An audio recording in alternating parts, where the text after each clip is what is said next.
It is summer holiday time on the island of Sodor. Vacationers come from far and wide to enjoy the beauty of the island. It is the busiest time of the year for Sir Topham Hatt's engines. Thomas was excited. Sir Topham Hatt had sent him to pick up a special to deliver to Dryaw Airfield. "What have you got there?" tooted Percy. Percy must be right. Yeah, of course. Percy's just heard something. Do you pick up something? "A balloon," replied Thomas. Of course, it was just a balloon. "A party balloon?" asked Percy excitedly. "No," said Thomas. "This is a very special balloon." Of course, it's a very special balloon.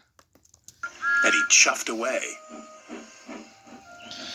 Soon Thomas arrived at the airfield. And hot air was puffed into the balloon.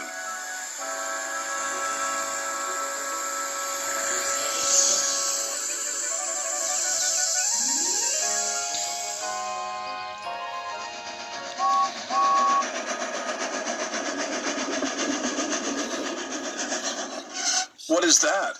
huffed James. It looks like a big balloon to me. "A hot air balloon," said Thomas. "It will take vacationers on rides around the island." Of course, it can take vacationers. "Taking vacationers on rides around the island is our job," wheezed James jealously. Then, as if by magic, the hot air balloon rose silently up into the sky. "What if the hot air balloon takes our passengers away?" chuffed James. "What will happen to us then?" I really don't know. Oh, really? Of course. We seem to be very important about the hot air balloon. Yeah, I know. James, let's get going. Yes, Sabrina.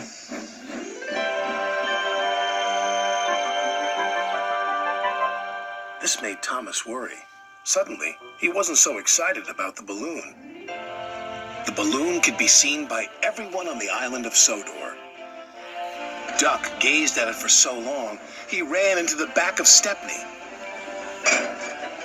"Why, it's a floating basket with folks in it," said Donald.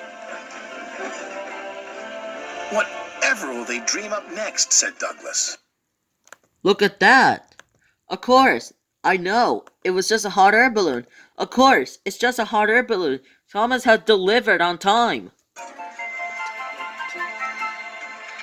James and Thomas were waiting at the level crossing.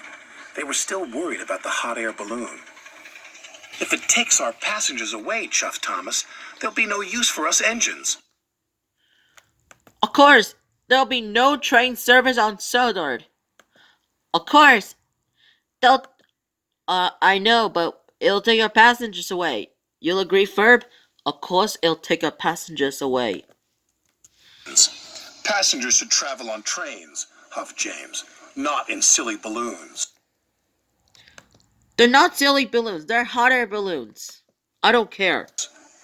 Then something big and round and red drifted straight towards them. Oh dear. Something happened.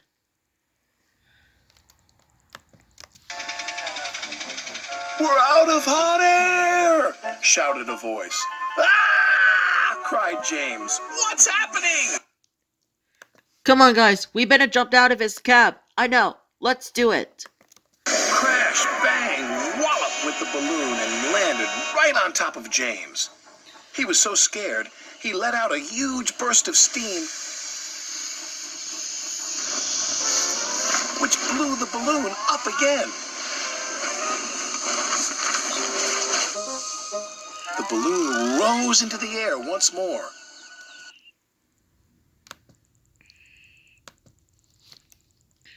Great job, James. That smoker made a hot air balloon away. "Your hot air did the trick." "Oh no, James," cried Thomas. "You saved the hot air balloon." "I didn't mean to," groaned James. Of course, he didn't mean to. "Now it's sure to take our passengers."